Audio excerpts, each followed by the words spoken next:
ಇದನ್ನ ನೀವು ಗಮನದಲ್ಲಿ ಅನ್ನೋದು ನನ್ನ ಭಾವನೆ. ಇನ್ನು ಶ್ರೀ ಕ್ಷೇತ್ರ ಧರ್ಮಸ್ಥಳದ ವತಿಯಿಂದ ಹಲವಾರು ಸಾಮಾಜಿಕ ಯೋಜನೆಗಳನ್ನ ಮಾಡ್ತಾ ಇದೆ. ಇವತ್ತಿನ ಬೆಳವಣಿಗೆಗಳು ಎಲ್ಲರೂ ಕೂಡ ಟಿವಿಯಲ್ಲಿ ನೋಡ್ತಾ ಇದೆ. ನಮ್ಮ ಸರ್ಕಾರ ಯಾರ ಪರವಿಲ್ಲ, ಯಾರ ವಿರುದ್ಧವೂ ಇಲ್ಲ, ನಿಷ್ಫಲವಾಗಿ ತನಿಖೆ ಆಗಬೇಕು. ಇವತ್ತು ಮಂಜುನಾಥನಲ್ಲಿ ಒಂದು ಶಕ್ತಿ ಇದೆ ಅನ್ನೋದಕ್ಕೆ ಚಕ್ರವ್ಯೂಹ ಯಾವ ರೀತಿ ವಾಪಸ್ ತಿಳ್ಕೊಂಡಿದೆ ಅನ್ನೋದು ನಿಮಗೆ ಗೊತ್ತಾಗ್ತಾ ಇದೆ. ಸುಮ್ಮನೆ ರಾಜಕೀಯವಾಗಿ ಕೆಲವು ಪಕ್ಷಗಳು ದೇವರು ಅಂತ ಜನನ ಎಸ್ಪೆಕ್ಟ್ ನೋಡ್ತಾರೆ. ಅವ್ರ ಸರ್ಕಾರ ಇದ್ದಾಗ ಯಾರು ನ್ಯಾಯ ಕೊಡ್ಸಕ್ಕಾಗಿಲ್ಲ.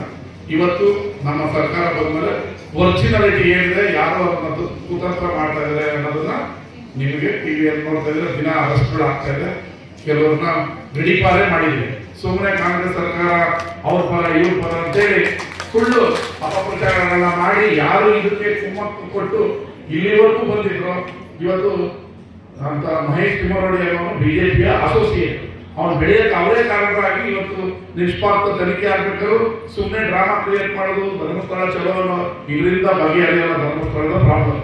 ಒರಿಜಿನಲ್ ಬುಡದಲ್ಲಿ ಏನಿದೆ ಅನ್ನೋದನ್ನ ತನಿಖೆ ಮಾಡಿ ಕಿತ್ತೆಸಿದ್ರೆ ಗಾಯ ಆಗಿದ್ದಾಗ ಔಷಧಿ ಕೊಟ್ರೇನೆ ಅದು ವಾಸಿ ಆಗಲ್ಲ. ನಾನು ರಾಜಕೀಯಕ್ಕೋಸ್ಕರ ಸುಮ್ಮನೆ ಮಾತಾಡಿ ಜೈಕಾರ ಹಾಕೊಂಡು ನಾನು ಧರ್ಮಸ್ಥಳ ಪರ ಇದ್ದೀನಿ ಅನ್ನೋದ್ರಿಂದ ಧರ್ಮಸ್ಥಳದನ್ನ ಯಾರು ತೊಳೆಯೋಕ್ಕಾಗಲ್ಲ. ಇವತ್ತು ಸರ್ಕಾರ ಮತ್ತೆ SIT ಅದ್ರ ಹಿಂದೆ ಯಾರ್ಯಾರು ಏನೋ ಪಿತೂರಿ ಮಾಡಿದ್ರು ಅನ್ನೋದನ್ನ ಜೈಲಿಗೆ ಕಳಿಸೋದು, ಗಡಿಪಾರು ಮಾಡೋದ್ರಲ್ಲಿ ನ್ಯಾಯ ಸಿಗ್ತದೆ. ನಿಷ್ಪಕ್ಷಪಾತವಾಗಿ ಶೌಚಾಲಯಕ್ಕೂ ನ್ಯಾಯ ಸಿಗುತ್ತೆ, ಧರ್ಮಸ್ಥಳಕ್ಕೂ ನ್ಯಾಯ ಸಿಗುತ್ತೆ.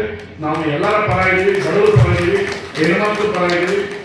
ಕೇವಲ ಒಂದು ರಾಜಕೀಯ ಪಕ್ಷ ಓಟಿಗೋಸ್ಕರ ದೇವಸ್ಥಾನಗಳನ್ನ ಧರ್ಮಗಳನ್ನ ನಾವು ಏನು ಮಿಸ್ಯೂಸ್ ಅಂದ್ರೆ ದುರುಪಯೋಗ ಪಡಿಸ್ಕೊತಾರ.